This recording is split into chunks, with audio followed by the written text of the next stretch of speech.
So we pivoted because one of the things that they teach you when starting a company is failing fast and figuring out why you're failing. We had ingrained in my team was trying to stay away from the idea of marrying your first idea. Yeah. Marrying the problem, not the solution, is the big thing. When you take that entrepreneurship aspect, you become more of a driver. You think of things in other ways. You're ready to fail fast. And I think that really helped me in terms of my skill set that I obtained from my entrepreneurship experience was different from the skill set I obtained from my engineering experience. And I think both combined do really well in consulting. It doesn't matter what your background is. It's like the soft skills that you take from it that can go a really long way.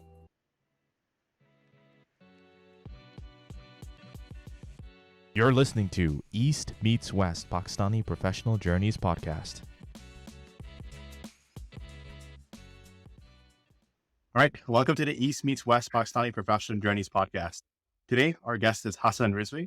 He graduated from McMaster with a bachelor's of electrical and biomedical engineering and has gotten a master's of engineering and innovations and entrepreneurship from Ryerson. Throughout his university years, he's garnered many awards, completed many milestone projects, and worked in several internship roles. His experiences ranges from roles in Pakistan, the co-founder of Liminal Powers, and a consultant at Deloitte, and finally, consultant at Ada, which he's currently working at. Ada utilizes AI to automate a portion of the client customer service inquiries.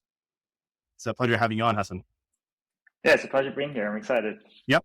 I guess before we get into the professional aspect, we'll just focus on your journey from Pakistan to Canada. Do you mind just talking about your relation to Pakistan? Were you raised in Pakistan or were you raised in Canada? Do you mind just giving more detail? Sure. Yeah, for sure. So I was born and raised in Karachi, Pakistan. I moved to Canada for school, university when I was 18 years old. So I moved here in 2013. I've been here for about like 10 years now. Yeah, I did my entire schooling there till high school and onwards. I did my O levels and A levels because in Pakistan we do the British system. And yeah, my family lives there. I was born and raised there. Like purebred Pakistani, just moved to Canada. So I would say living that immigrant life here now. I'm not sure. I guess in Pakistan would be like combined, right? Elementary, middle school, high school, or I'm not sure. So it's Pakistan. It's like, yeah, you start from kindergarten, go to elementary school. Then at grade 7 onwards, you start falling into the British O-level system, so the GCSEs. So you do your O-levels from grade 9 to 11. Then after that, you do 2 years of A-levels, which is like grade 12 and 13 here. So you do an extra 13th year of schooling before I came to Canada. As far as memories go, yeah, my whole life was there. So fantastic childhood. Obviously, I'm a very family-oriented person. Grew up with my cousins and families and things like that. Very open-minded household. Obviously, like in school, I was involved in volunteering and sports and mostly academic-based things. So that was pretty fun. A lot of my friends who have actually moved to Canada and other places in the world, I grew up with a lot of them from kindergarten up. So like I have a few friends in Toronto who I went to kindergarten with. So great memories with them in general, family and cousins, obviously, and then just my hobbies and stuff like that. But basically, I would say I'm a product of Karachi and Pakistan and like my family. And, that's helped me come here, adapt here, work here and things like that. In terms of studies, did you find it significantly more difficult compared to Pakistan? Because I heard the education system there is very rigorous. So it's quite competitive, to be honest. Like, I think when I moved here, I was surprised as to how folks, at least in first year of university, how my study habits were very well established. It's also a bit of a testament to my family where my mom is very organized, structured lady. So growing up, we did have homework hours between 4 to 5, and we did that, and there was playtime after. In general, in school, growing up in Karachi, there's a very competitive system that you come from. So in my O levels, I was in a different school, and in A levels, I moved to a different school, and both school education systems are very competitive. I think education in Pakistan is like a big thing, right? So you have to get an A, you have to do well, you have to beat that other person in class. That was a huge thing where they instill that level of competitiveness like from a very young age. I was blessed enough with my family where my parents always kind of pushed me to compete with myself. So I didn't feel as much pressure. There was obviously like social pressures that you face as a kid, but like academically, I never really felt it. Observed it for sure. Saw a lot of stress things and stress levels. But to be honest, like by the time I was done my schooling, all of the skills I learned to manage myself, to learn how to study, because that's the thing that I feel like a lot of people struggle with, and establishing that focus, that really helped me in undergrad and my university going forward after that. Right. And I guess in your school, did you use like a calendar? Like, how did you keep yourself organized? I know it's like pretty challenging university, and we're going to get into it, but you did so many things in university. Yeah. To be honest, in school, we did have a homework diary, which I'm sure a lot of people in Pakistan still have to get signed from your parents on a weekly basis. So that's Oh, something wow. that they do in Pakistan. Like when you're younger, all like school up to grade 7 or 8, they have this homework diary that you take home. You note your homework down, your teacher signs it, and then you take it home and your parents sign it. So it forces you to make notes. And that's created this habit for me to always have notes and stuff. I actually have a whiteboard that I can't live without. So and I think like as soon as I got out of the writing phase of using paper and pens, like I transitioned over to having a little whiteboard, and I've had my little whiteboard. To be honest, the whiteboard I actually have behind this monitor right now. I've had it since undergrad, and I've been using it to organize myself since the start. Yeah, that's been a big part of it. Was a big part of like things being pushed as part of my academics, along with my parents. My mom and dad are very organized people, and my mom's the type of person who has like her things written down in her calendar on a weekly or monthly basis. So just learning things from that, learning things through school, and then just applying that later on helped. Yeah, I completely agree. Even for me, like I have the whiteboard as well in the back. Yeah, But anyways, yeah, it's can't like, live without it. yeah, it's like just like the feeling of just erasing and ticking. I guess it's just like innate. It can't really be replicated with the new, like whatever is going on right now with tablets and whatnot. To be honest, it also gives me a sense of accomplishment. I use it at work so much now, where like when I wipe something, it's okay, I'm officially done, and that satisfaction of wiping something out and then moving on to the next thing is like pretty satisfying. It feels Yeah. very. It actually makes me feel more productive. Yeah. So in terms of your experience from shifting to Pakistan to Canada, like how was that process? Was it difficult or was it like pretty all right? I feel like a lot of people don't recognize at least folks who like grow up here, that aspect of like immigration permits, study permits, work permits, that level of immigration you have to go through, all the forms, the processing. That obviously is a bit of an anxiety riddling process where you got into university, but now the big step So, is, will they let you in? yeah. And fortunately for me, like I was able to get through. I didn't face that many like blockers or issues with that process, but at least like getting all that stuff, all my forms ready, getting my applications done, getting acceptance. Once that was done, when I flew over here, adapting took a bit of challenge for me because I came here alone. I didn't Okay. have any family members. So I have a few cousins. I had a cousin who's still here. He was like the only one. And apart from that, it was just my dad's family friends. So when I arrived to Canada, my exposure to Canada was Mississauga, Hmm. like obviously the airport. Yeah. I stayed at one of my dad's best friend's houses, and then my first exposure was just Hamilton, Ontario. Oh, okay. So I had no idea about Toronto or anything like that till I think a few weeks later when I went to visit my cousin in Toronto. But it was a bit of a culture shock because I came in from from Karachi High School, where we talk about different things, we were exposed to different things. A lot of people's interests are different. Like I come from I like football, like soccer, and like I have a bit different interests as compared to kids who went to high school here. The topics people talk about in high school there versus in Pakistan is so different. So when I moved here, it was initially a bit hard to find people that I could relate to.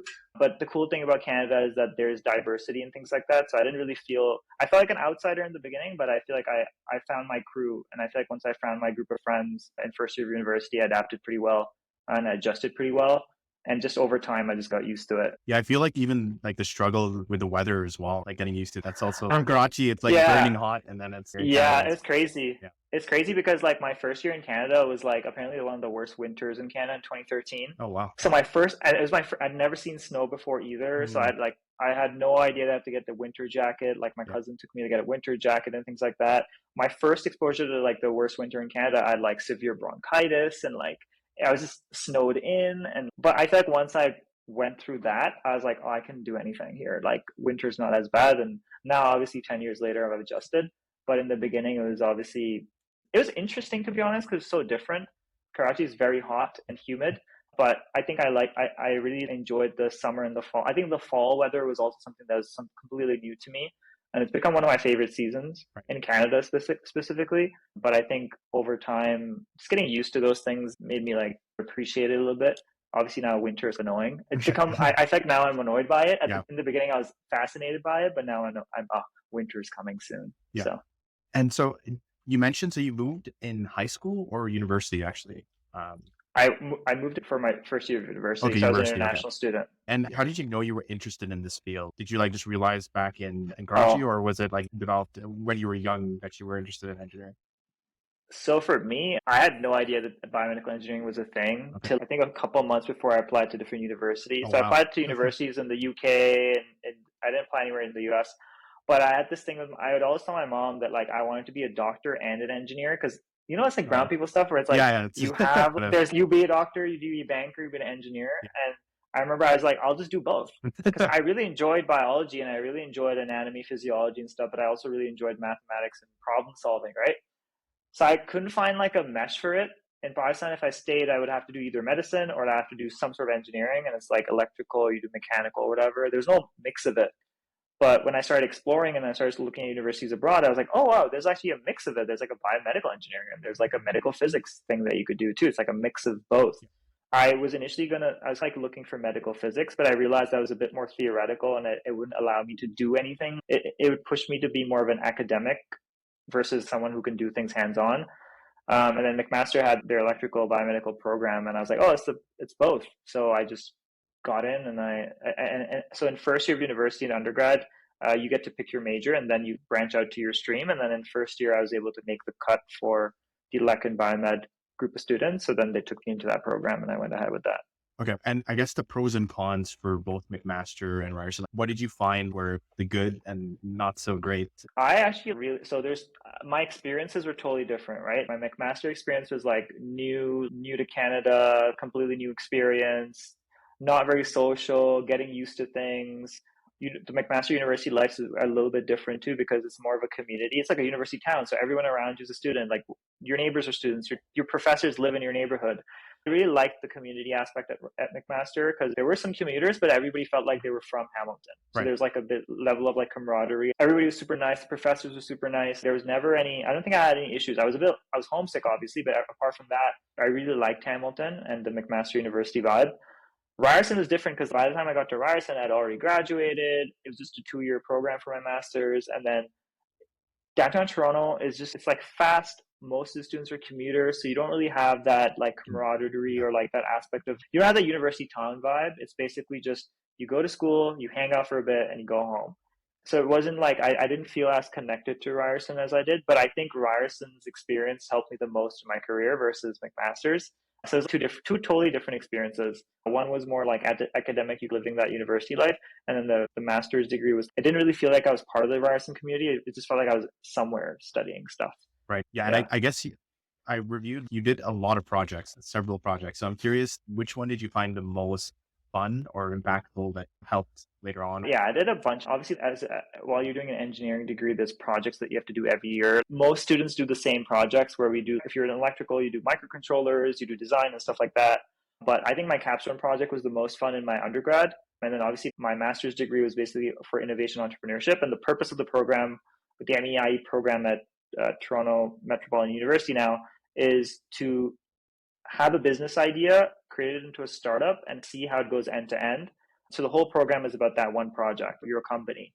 So I think both of those projects were I would say I had the most fun because from a capstone perspective in undergrad, the idea my friends and I had was that we were going to create like a sleeve with electrodes in it that allowed folks who had like spinal cord injuries to be able to control through their phone any sort of muscular rehabilitation. They can rehab themselves like remotely. And basically, you're basically able to control the motion of your hand through passing electrical pulses into your muscles. I was the guinea pig because I have the skinny No. arms. And like we were able to create muscle. So muscle stimulators currently exist with low energy, and people use it for rehab where it just gives you little pulses and it ticks. But we used a lower voltage, higher current based thing where it actually caused my muscles to contract my fingers. So I was able to hold things and pick them up.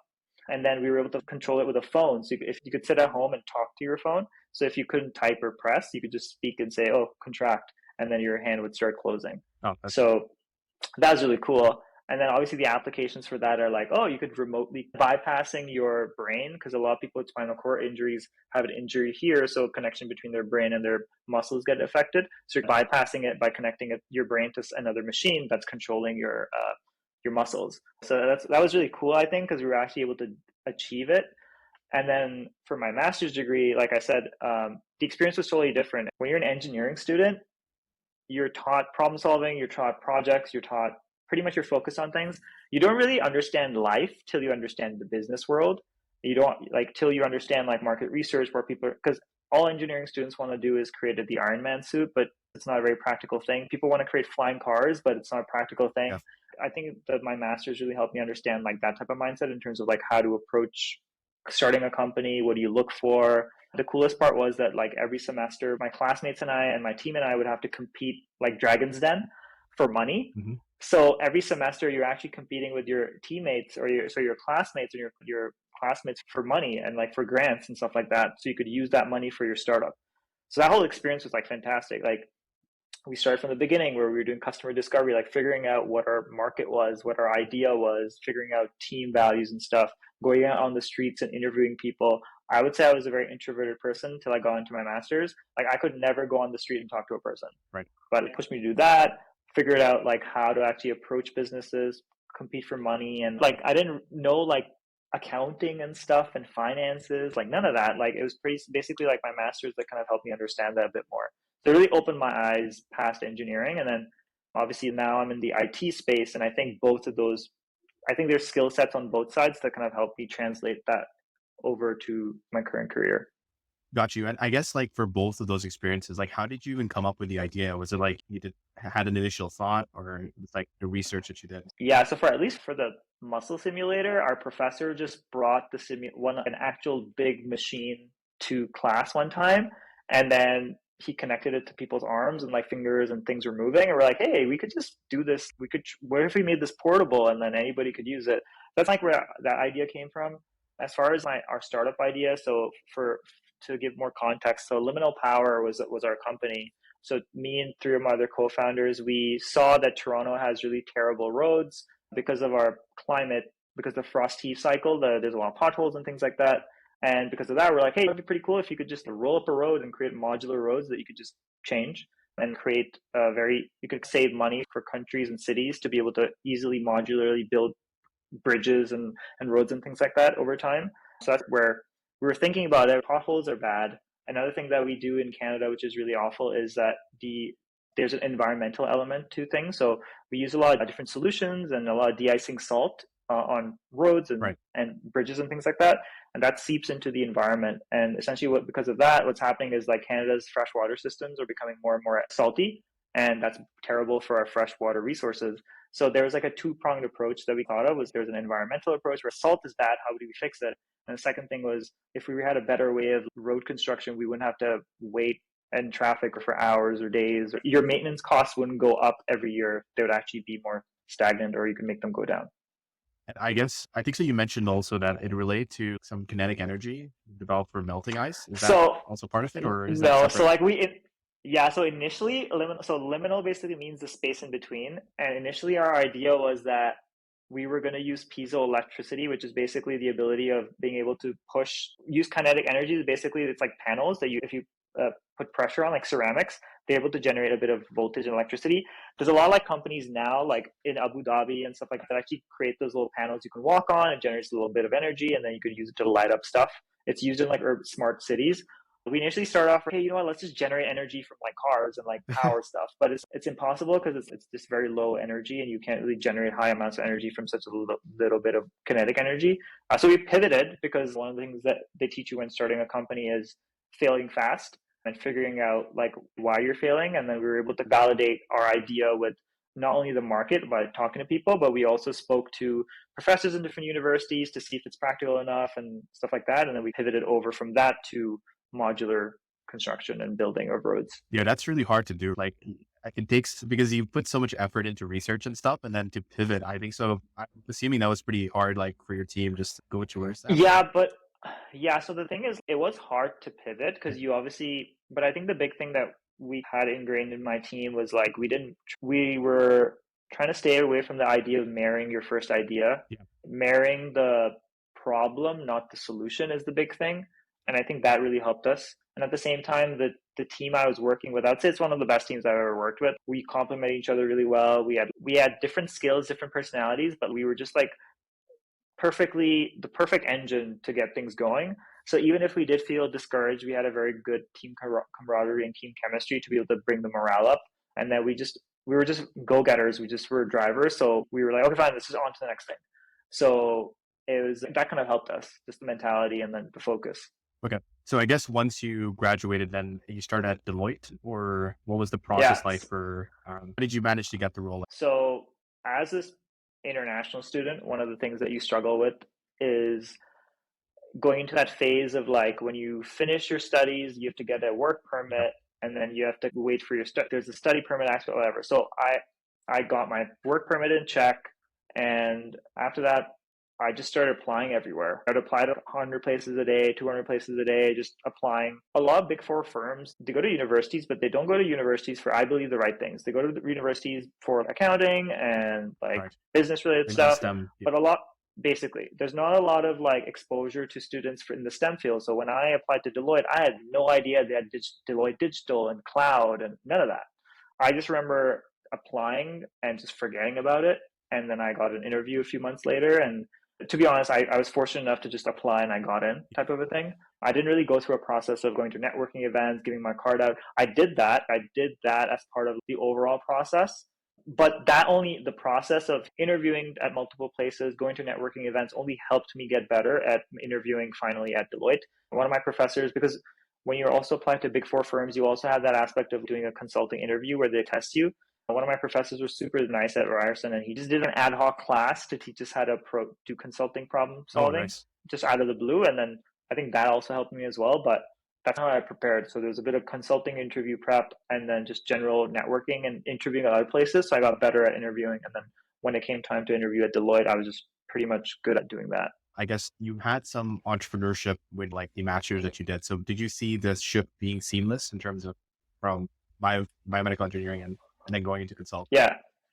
Yeah. I would say like my entrepreneurship experience helped me a lot, and to this day it helps me a lot because it helps me understand the bigger picture. I feel like when you do engineering, it helps you solve problems in an organized way, and it helps you develop those critical thinking skills. But when you take that entrepreneurship aspect, you become more of a driver. You think of things in other ways. You're ready to fail fast. And I think that really helped me in terms of my skill set that I obtained from my entrepreneurship experience was different from the skill set I obtained from my engineering experience. And I think both combined do really well in consulting, because one of the things that I believe actually helped me get a job is the interview I had with the main partner. Because like when you go through the consulting interviews process, you do a first level interview, you do a second level interview, and your final interview is actually with the partner or like the senior manager or someone. And we just talked about like stuff. We talked about cameras. That's also something that you look at in the consulting world is, if I put you in front of a client, can you manage? And I think one of the other things that also helped me out in my consulting role was that I learned how to BS a lot Hmm. as an entrepreneur. Like when you threw me onto the spot, I was able to come up with things on the spot and develop those. I think I developed a good sense of solid set of consulting skills while doing entrepreneurship that just translated really well into the consulting workspace.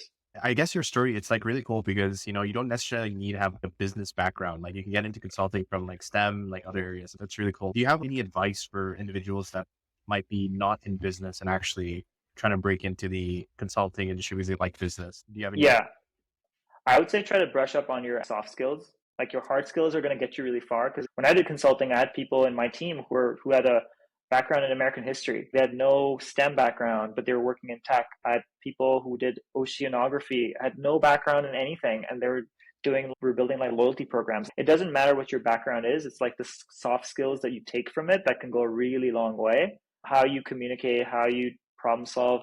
Slide deck building is a huge thing that I think that it's funny that even partners at a certain level still don't know how to do it, despite them being like partners at consulting firms. So I think that's a big thing that people should do. Yeah, And I think exactly. that's one of the things in consulting that you don't realize. It's not as structured as school. You get thrown into stuff and you have to figure your way out. And if you develop those skills to be able to think on the spot, solve problems ad hoc, not structured, getting exposure with speaking to people, understanding their problem, asking questions, being comfortable asking questions, that really takes you a long way. So I always tell people that your technical skills will get you to a certain level as well. Like it'll get you far. But if your soft skills are solid, like you'll go even further. Right. And I guess the day-to-day breakdown at Deloitte, do you mind just walking through like how a typical day or week would look like as a consultant? I Sure. It remember really some depends. time. Yeah, I remember it was last year, but it really depends. So, like my time at Deloitte, I worked on a few loyalty programs in Canada. So, like retail and airline loyalty. I did a few cloud strategy, IT strategy based engagements. So, the days really depended on, it really varied depending on my role. So, if I was talking about loyalty, for example, so I did a lot of product management, business systems analyst based stuff. So, it's basically like requirements gathering and then things like that. So, typical agile environment, the buzzword agile people use. So on a daily basis, you do stand-ups, then you have client meetings where you collect requirements, you work with architecture teams to put solutions together, and then you like officially get business sign-off, and then that gets built, and then you do UAT testing, you do testing and BAT testing, and then you as an analyst, I was day to day was basically me managing stakeholders, doing those meetings, getting requirements, documenting things. So we did a bunch of that. When I was on the strategy side, it was basically a lot of surveys and questioning interviews. Basically, you just do a bunch of client interviews and you ask them a bunch of questions that give you a bunch of documentation. So at the beginning of the week, they'll give you a dump of information. You read and you study, you build a deck behind it. So your week goes into building decks all day. Then at the end of the week, you present it to the client, they make a bit changes, they give their feedback, and then it's basically an iterative process of that.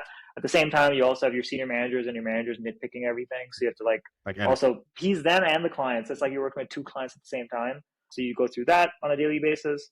And then I went into integration design as well towards the end, where my day-to-day was similar to when I was doing the BSA work, but it was a bit different where I was actually sitting with our integration architects on our team, and then we were actually solutioning stuff and like building high level designs and designing like APIs. But the day-to-day was pretty much the same. Have stand up, speak to stakeholders, get requirements, design stuff, present it to the client, and then push it to testing. Yeah, and you mentioned stand up. What does that mean? Is that like or yeah, so stand-up meetings are basically our Scrum, whatever happens. It's like a daily meeting. You have a daily sync. You have for 15 minutes. Oh, like a status meeting, pretty much. Oh, gotcha. Basically, yeah. It's like an internal meeting that you do with your internal team. Nice. Yeah, I just realized that I don't know if that was a term used across the industry, but it's just a sync, basically. Gotcha. A daily sync you have, yeah. Yeah, and then I guess from Deloitte, you went straight into Ada. How was Ada in terms of, I know you're currently working there, in terms of your experience, and it relates to AI, which is like a pretty buzzword nowadays. What's your thoughts on that as well? So my transition was really interesting because I reached a state at Deloitte where I was tired, exhausted, and I didn't know where things were going. And I was like, I want to try something new. The AI space was booming, and I was, it's cool to dive onto the emerging tech wave. The opportunity came, and I took it. Huge difference in just everything. Like, I had to get used to using a MacBook. I had to get used to using Slack versus Teams. Yes, yeah. So the tools were different. The approach to everything was different. Like the way you would talk to your manager, so different. The structure is different. Your team structure is different. There's less hierarchy. There's hierarchy, obviously. There's titles and stuff, but it feels very horizontal. Like you can talk to anybody across the company. You can share your ideas. You can share your frustrations.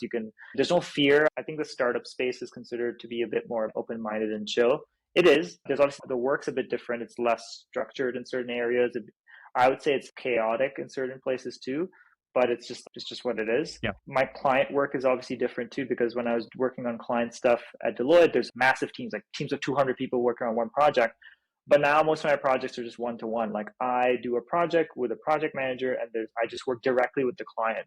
I don't have to deal with C-suite. I don't have to deal with any of that. I actually work with people who are working directly with the AI. A bunch of structural differences and just like the general culture differences were there. But like the skill set I got from Deloitte, if you work from a consulting firm and you go to a different company, you're going to do really well. Like a lot of my friends in my current company as well, who came from consulting backgrounds, like their skill set is just way different. Right. The skill set you have as a consultant really helps you do well in other companies afterwards. Got you. And I guess the day-to-day, is it like slightly similar, or do you mind this? It's very different. Oh, okay. It's very different. So my day, I can walk you through my day today. So at Deloitte, you'd work on one project at max, right? One big project. I would say at Ada, like I have 5 projects going on at the same time, 6 projects, because it's implementations, and every client project is at a different stage. So by the time one has started, the other one's ending. So it like piles up like that.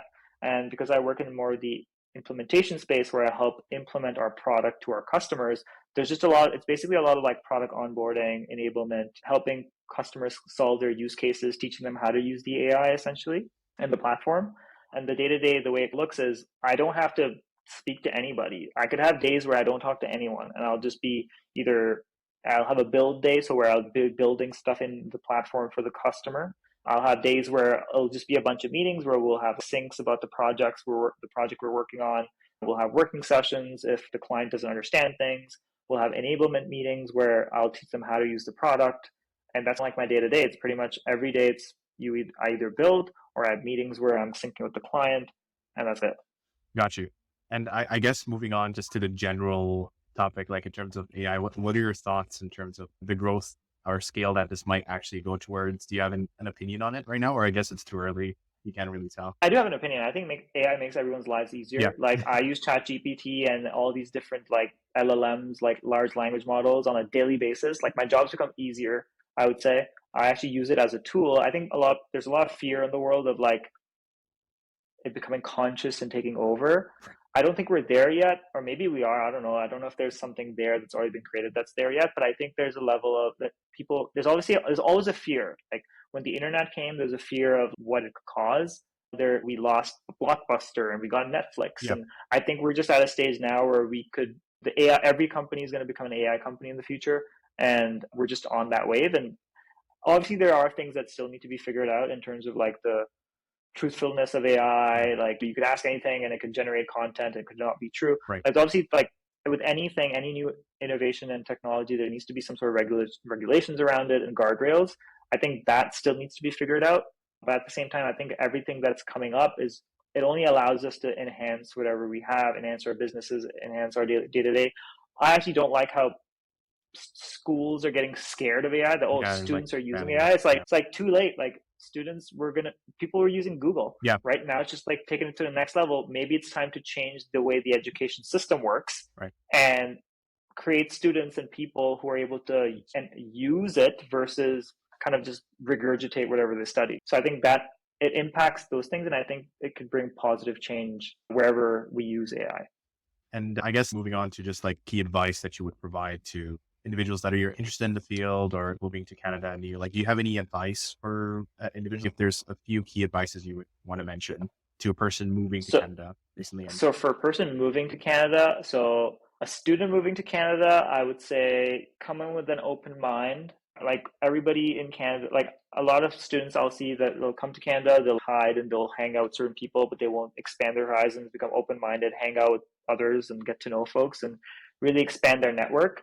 Networks take you far. I would say as a student, you try to get to know folks, expand your network, have fun as best as you can.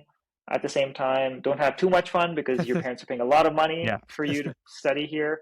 Make sure you're on top of your permits. Don't forget make sure your statuses are in check always.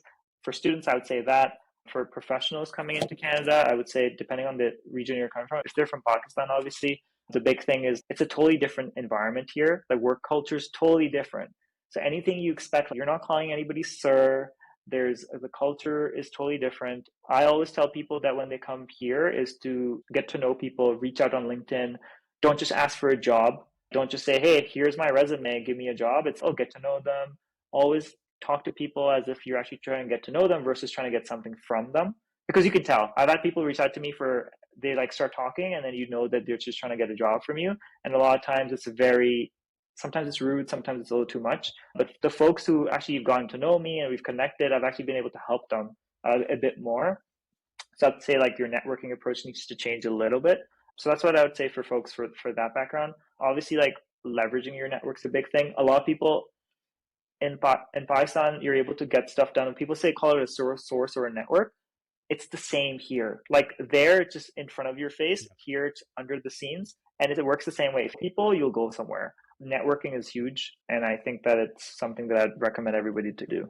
Yeah, I think the issue that a lot of people who are moving here, like I know like in Canada, like some experiences, they don't count as much for some reason. So I never understood the reasoning for that because ultimately you're a professional in Pakistan. Unfortunately, that's something that annoys me as well. I used to help out with a bit of recruiting at Deloitte. We used to have people come in with 16 years of work experience applying to be analysts at a consulting firm. And I didn't understand that because I know for a fact that if you put an IT consultant of 16 years from Pakistan, India, and then you put me first year analyst, like I would feel weird being at the same level as them because they're not at the same level as me. They have way more experience. Yes, they might need to work on their communication. Communication takes a bit of time and then you adjust. Yeah. It's not like a big blocker, I would say. I think companies also need to change their approach to it because at the end of the day, we move things offshore. We use these resources offshore because it's cheaper and we get stuff done. Yeah. But if we're using their expertise, we should also be open here to be able to bring them in and use their expertise. I know we were talking about professionals, but there's also like doctors and things like that. In Canada, you'll meet a doctor in Uber and they're going to be like, hey, I can't work here, but they were a cardiac surgeon in like Pakistan, right? I think there just needs to be better guardrails on the government level to fix that. But Right. as far as like people coming in from Pakistan right now, or like for studies and things like that, I would say right now, like current state, Canada's a bit difficult, right? Housing is expensive, healthcare Rent, is a bit of a everything. mess, Yeah.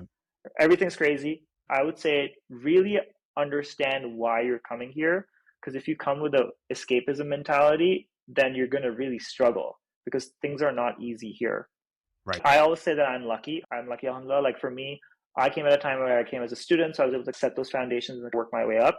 But it's harder for people who have established careers or who come here because you have to basically start from scratch. And that's where like networks, opportunities obviously pop up all the time. And sometimes even being willing to work, go down to go back up. I've had a few people who've done that where they've come in, gone a level down, but then they've accelerated up from there. There's also certifications and things like that. I would say that you could, like students and workers can do. Look for internationally recognized certifications, not just a PMP. Everybody does a PMP, but there might, depending on the field, if you're, for example, in cybersecurity, or if you're working in the banking system, if you're looking at anti-money laundering or something, look at certifications and try to do them beforehand. Get a bit of experience from outside, because that actually helps. A lot of folks come here thinking they'll get experience, and you could get experience here, but your experience of where you come from also does have an impact depending on who your employer is. So yeah, just get your experience, get your certifications, and then try to look for a job. Got you. And do you recommend any certificates or licenses for your like consulting or engineering that helps you? So I would say it depends on the space, to be honest. I did a few cloud certifications at Deloitte, and I remember when we were recruiting people from other countries as well. We had a few people who were recruited from like India and other places. They were like Amazon AWS certified. They were solution architects. Those type of degrees are like, those type of certifications are doing really well. There's a high demand for it. So if you are certified, you can be certified, but you also need a bit of exposure to it, a bit of Right. experience. So if you have both of that, you would be more of a hireable like candidate. And obviously, if you do like a product management or a PM type of a degree, but you also have to back it up with a bit of experience, it could go a long way. But yeah, that's what I would say. Okay. And I guess just to end off, like in terms of success, like how do you define success in your own like words? And do you have a mantra that you followed throughout your life, or is there something that motivates you? I would say my success in life is just like being content with where you are. And if you feel like work is impacting your life, then you're doing it wrong. Like you should be able to separate it. So for me, success in life is peace, right? Internal peace with my family, peace with my friends. That's what I look for. So that's what I define as success, is being at peace with what you have and being content with it. That's how I define it. Awesome. No, Hasan, like thanks a lot for your time. Like it was great chatting. No Like problem. you talked about so many different like topics and advice from Pakistan all the way to Canada. So it was great talking with you, and thank you for your time. Yeah, for sure. It was really exciting talking to you. So I really appreciate you having me on here.